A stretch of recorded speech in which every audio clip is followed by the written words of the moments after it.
From Hollywood,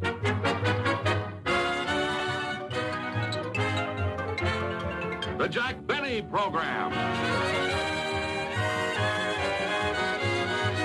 With Jack's special guest, Raymond Burr.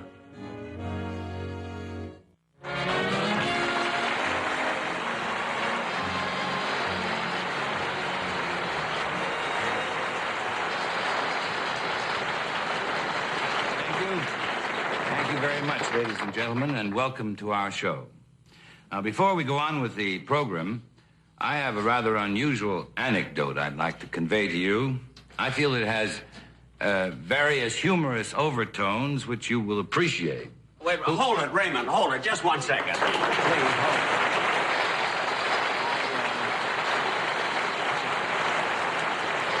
Raymond, I didn't mean to stop you, but I think we ought to let the audience know what we're doing here. You see, ladies and gentlemen, I asked Raymond Burr to be a guest on my show. And he told me that for years he's wanted to be a comedian. You see, that he has done dramatic shows for such a long time that just for a change, he'd like to get some laughs.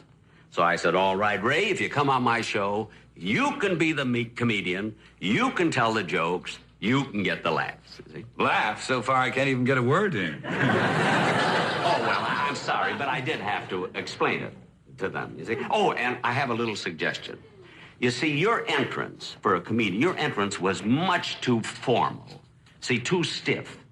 You see, Ray, if you're going to be a comedian, you must let them know that as soon as you walk out. What do you mean? Well, you can't walk out so serious. Like, for instance, I walk out like a comedian. I'll show you what I mean. So, could I have my introduction, please? Just one thing.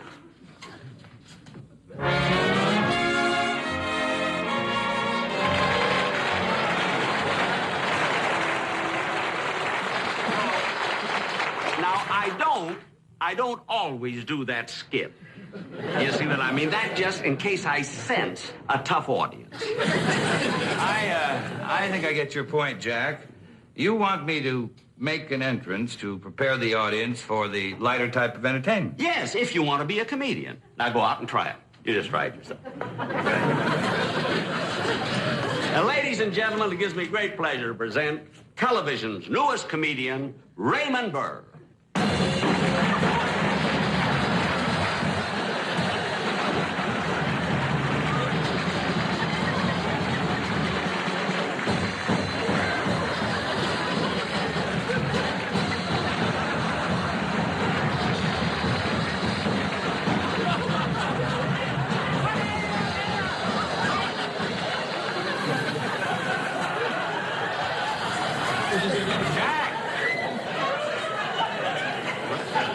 I'm not through yet. Is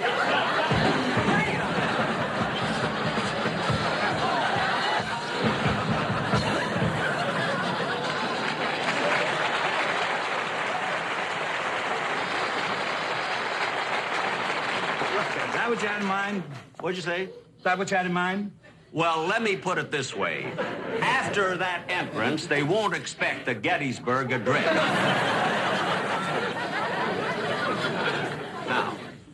Now, Raymond, now, go ahead on now. Now, tell the joke that you were going to tell. Oh, the story, yes. That's right. Well, it seems there was a Frenchman who was having dinner in an Italian restaurant. And Frenchman noticed a fly in his soup. So he called the waiter over and he said, "Waiter, what is this fly doing in my soup?" And the Italian waiter said... Wait a minute, let me hold it. Wait a minute, Ray. What's the matter now? Well, look if you're going to tell a joke, I didn't mean to interfere before the punchline, you see, but if you're going to tell a joke about a Frenchman and an Italian, tell it the way a Frenchman and an Italian would do it. So go ahead. All right, Jack. Well... It seems there was a Frenchman who was having dinner in this Italian restaurant. He noticed there was a fly in his soup. So he called the waiter over and said, "Garçon, que fait cette mouche dans mon potage?" And the Italian waiter replied, Mi sembra che lui nuota indietro.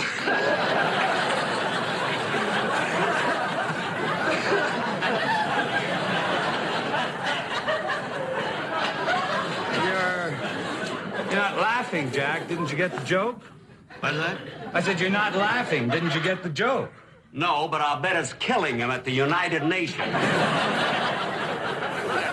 What I meant was, tell the joke in an accent, not in a foreign language, for heaven's sakes.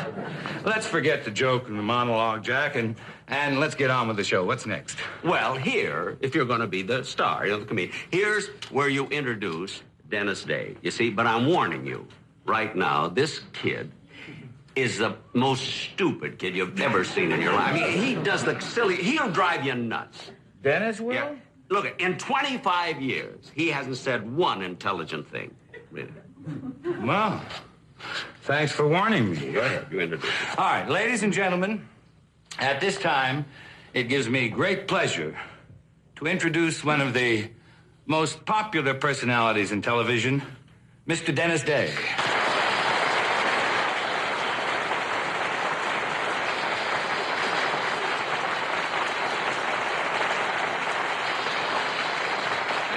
Hello, Mr. Burr. Hello, Dennis. You know, while I was waiting in the wings, I heard you speaking French, and I must say, je suis surprise. Je ne sais pas vous parler le langage.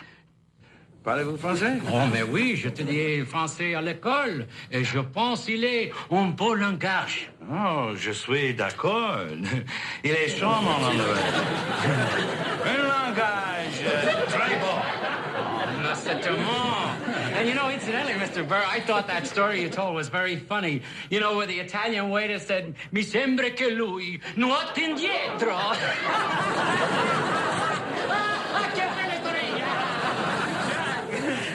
He speaks Italian, too. I know he speaks Italian, French. That's wonderful, yeah. Only, you know, when I first heard that story, it was a German who saw the fly in the soup, and he said, Dumm Kopf, was ist los mit uns? Soll Spauze gegen den Hund ausschwitzen von der Fliege und das Soup gestürzt wird?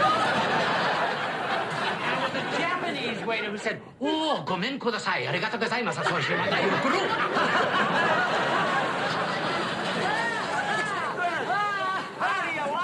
Not only French and Italian, he speaks Japanese and German. Yankel, was tits gehört, Schmendrick? Jack, that's all I ever hear you say.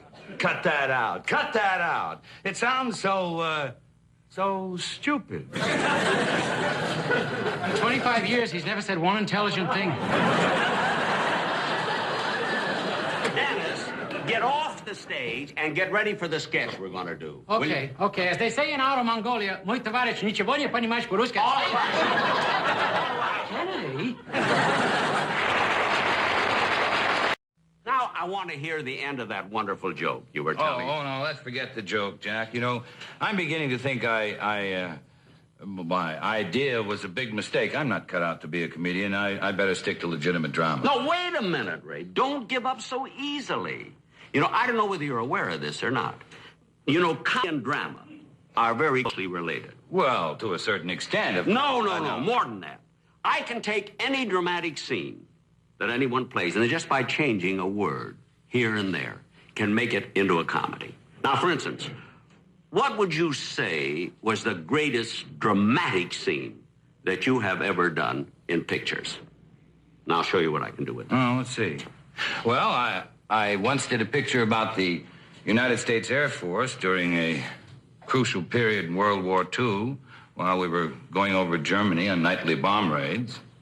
The scene I have in mind took place in a briefing room of the 71st Bombing Squadron at a field on the outskirts of London.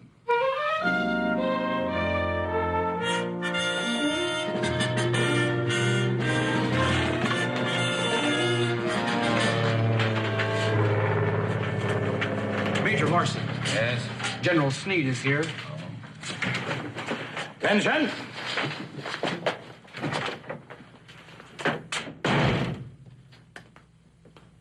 At ease. Gentlemen, after 374 missions of flying, you've hung up an enviable record. Yes, you can really be proud of being part of this magnificent outfit. the 71st Bomber Squadron. Our intelligence tells us that we have the enemy on the run, and headquarters feels that now is the time for us to hit him with everything. Excuse me, sir. Yes? Williams and Daly have just returned from their special mission. Good. Well, those men have had a bad time of it. I want you to give them 3 days in London. Just a minute, Major. We need every available pilot we can get our hands on. But, sir... Send them in. Sir, Williams and Send Daly... them in, I say. Yes, sir. Send Williams and Daly in.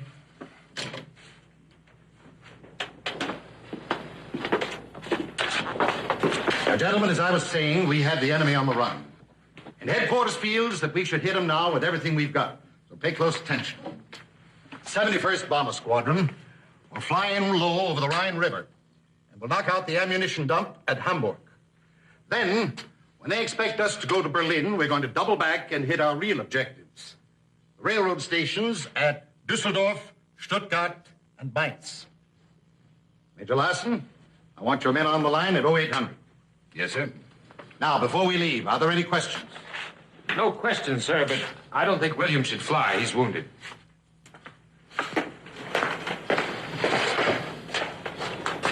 That looks pretty bad, Williams. It's just a flak wound, sir.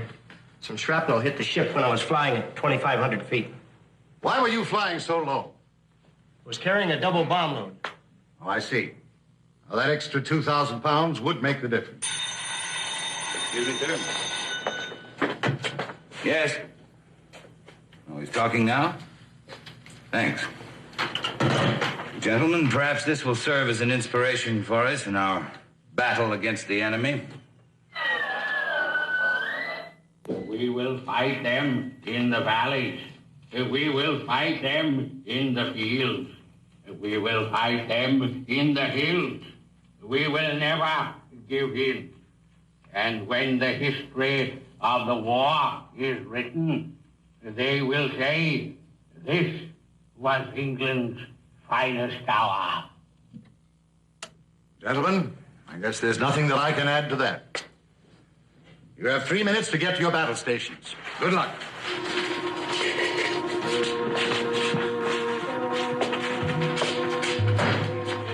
General, what you have just done is your own responsibility. I want no part of it. What are you talking about, Major? I couldn't say anything in front of the men. They've been on mission after mission without any rest. You don't realize what they're going through. I don't realize what they're going through. Perhaps you forget that I was a pilot, too, in the First World War. We didn't have these fancy planes and this fancy equipment. We flew old crates that were held together with baling wire. And we flew alone. You were your own rear gunner with a pistol in your hand. I'm not talking about machines. I'm talking about men. You know what these are? These are McHenry's clothes. I'm the one who's going to have to write his parents and tell them that their son isn't coming back. Major, get a hold of yourself. You're cracking up. Why wouldn't I crack up seeing those men out there? My men. My men that you're sending up time after time, day after day, just to make a record for you, a record you wear in your chest. Well, you go ahead and keep your decorations. I don't want mine. I'm ashamed to wear them. Salerno, Sicily, Anzio. Major, calm yourself. Calm myself. We're human beings. We're not machines. Now, those are my men out there. All of them. And look at McHenry. All the others. Gone. Gone. Fly with the U.S. Air Force. Man your planes, give them the gun. Spread your wings, free as a golden eagle. Flying high into the sun. Flying high, fly with the U.S. Air Force. Man your planes, give them the gun. A very stirring scene. But now, as I told you before, I can take this same dramatic scene to show you how closely related drama and comedy is. I can take this same scene, and by just changing a word here and there, make it into a comedy. Now, the only difference, the locale will be, instead of in England, it will be in a base in California. And it opens exactly the way your scene opens.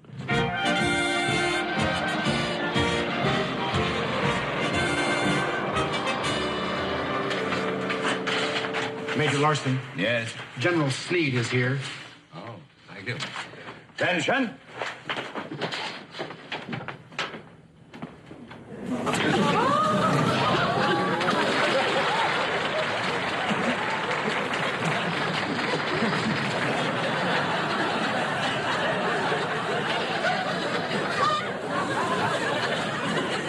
Hey. Men, after 375 missions of flying, you have hung up an enviable record. You should be proud to be a part of this magnificent outfit, the 71st Crop Dusting Squadron.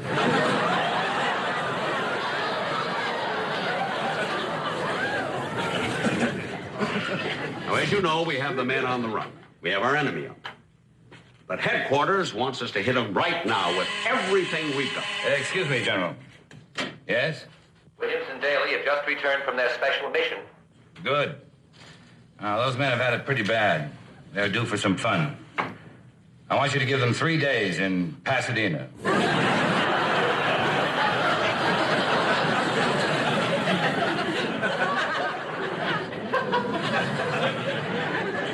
Did you hear that? Just a minute, Major.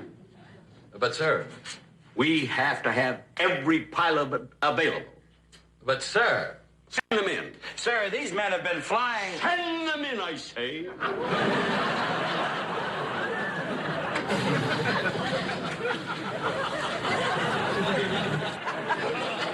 Yes, sir. Send Williams and Daly in. Yes, sir.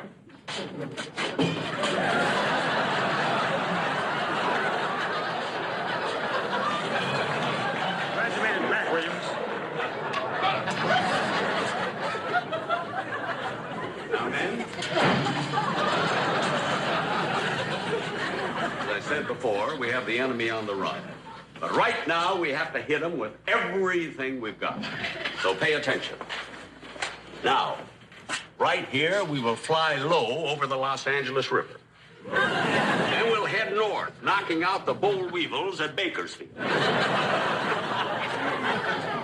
Then, when they think we're going to get the sow bugs in Sacramento, see, we will drop down and hit our main targets, the aphids, at Anaheim, Azusa, and Cucamonga.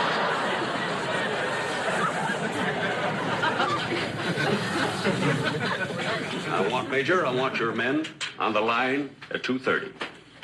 It's exactly 2 o'clock. We'll synchronize our watches. 2 o'clock. 2 o'clock. 2 o'clock. 8:30.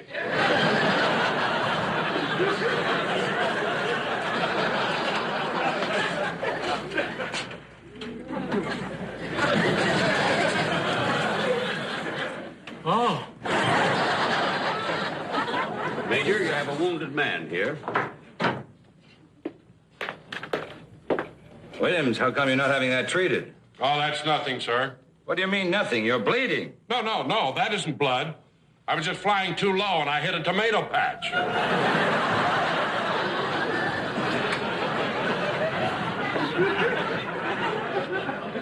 A tomato patch?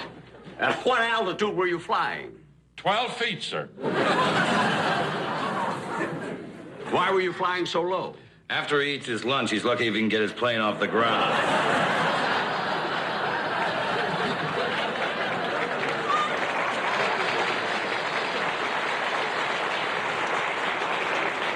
Yes, I imagine that 40 pounds of salami would have something to do with it.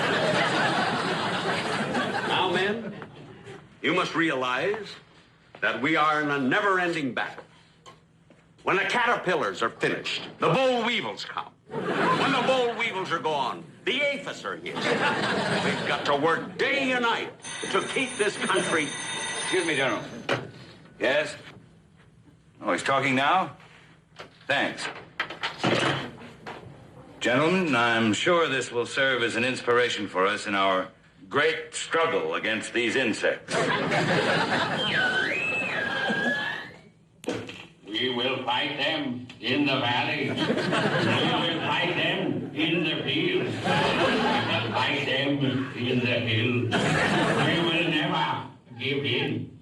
When the history of this war is recorded, they will say, this was DDT's finest hour.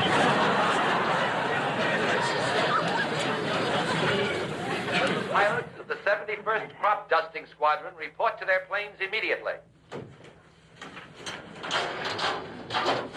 Men, on your way to the planes, you may pick up your paychecks. Never have so many done so much for so little.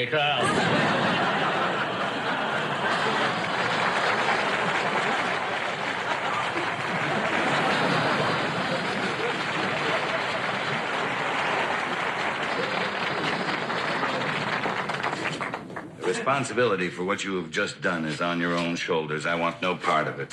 What are you talking about? I couldn't say anything in front of the men. They've been on mission after mission without rest. You don't realize what these men are going through. I don't realize what they're going through. You forget, Major, that I, too, was a pilot. But we didn't have any of these modern equipment. Spray DDT. We used to have to go in flying low, dragging strips of flypaper. And our tail gunner was an anteater. I am not talking about animals. I'm talking about men. And you're pushing my men to the limit. You're rushing them out on mission after mission. You know what these are? These are McHenry's clothes. McHenry, what happened to him? Nothing. He took off so fast he forgot to get dressed.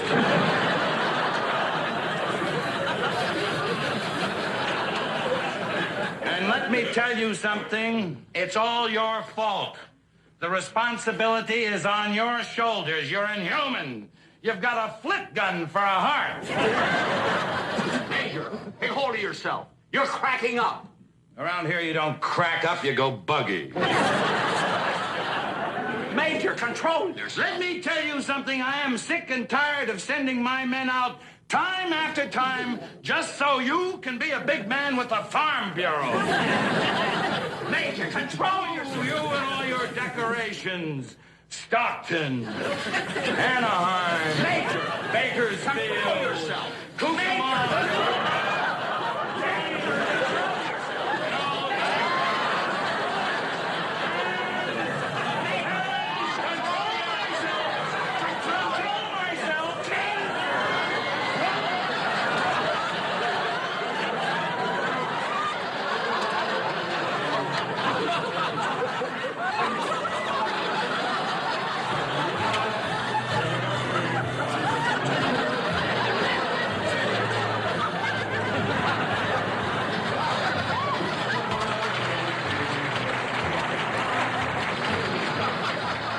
We'll be back in just a minute, but first. Good night, folks. I'll be seeing you soon.